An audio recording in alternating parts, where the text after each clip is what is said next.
ngo okay murakaze kuri YouTube channel yanyu ya Ila Official. Aka kanya tugiye kureba ati se Rocky yaba afite uruhare mu gufungurwa kwa buri kantu. Abantu benshi bari kubyita se ngo buri kantu ni umunyabwenge, buri kantu ni wa muntu wagiye akicocekera akava muri gereza.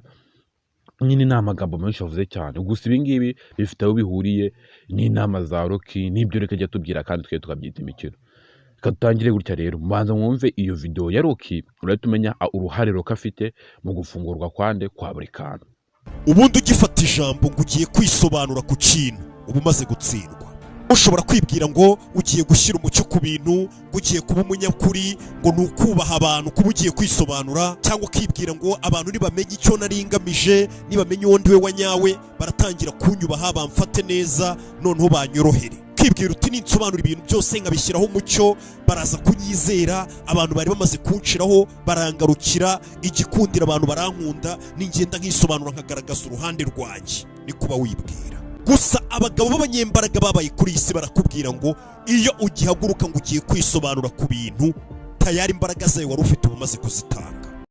Niba umaze kuyumva rero uruhare Rocky afite umaze kurwumva.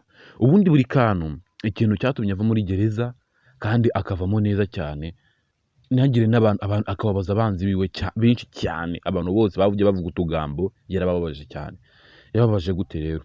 Buri kantu yaragiye aricocekera. Ubundi ari ukuntu umuntu afatirwa mu makosa agatajya ku mashusho media agatangira guhamagara abanyamakuru bagiye bakoze nka ba Irene akababwira ati mugende mubwira abafana banje ko bambeshyera ntabwo nakingiranye abakobwa. Nyine ukumva umuntu atangiye kwisobanura, kandi ibyo Rocky yakutubwira ngo dore ubutakaza imbaraga utangiye kujya kwisobanura uvuga abwira abantu ngese ibi ngibi ibi nibi uba amaze gutakaza imbaraga kaba kabaye. Buri kantu nawe yaragiye arituriza. Abantu bavuga utugambo, abanyamakuru, abanyashusho media, content creator barandika bavuga inkuru. Buri kantu yiturije. Abajya kumutsura ba Jackie ba buri nguni baragenda, ba Nyagso, abantu bose baragenda.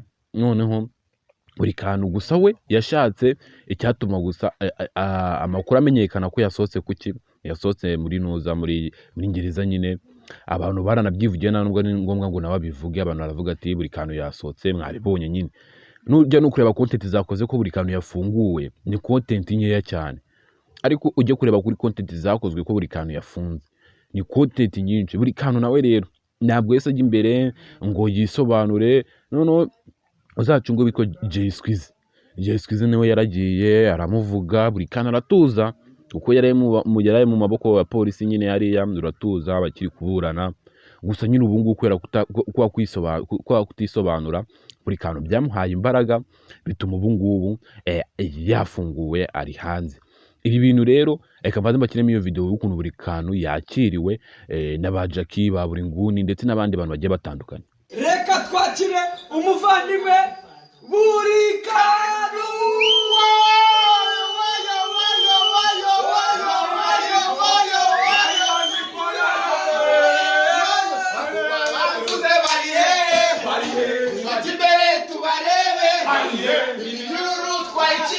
Turakunzwe imihanda turayitwika ubabavuze bari hehe baje imbere tubarebe iminyururu twayiciye turakunzwe imihanda.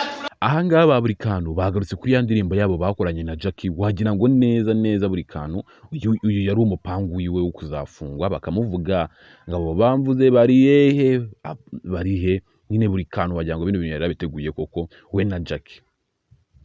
Ibi bintu bari barabiteguye. Rero nawe rero nkuko umaze kunyumva akanya, ese urumva Rocky ibyo batubwira batubeshya cyangwa batubwiza ukuri?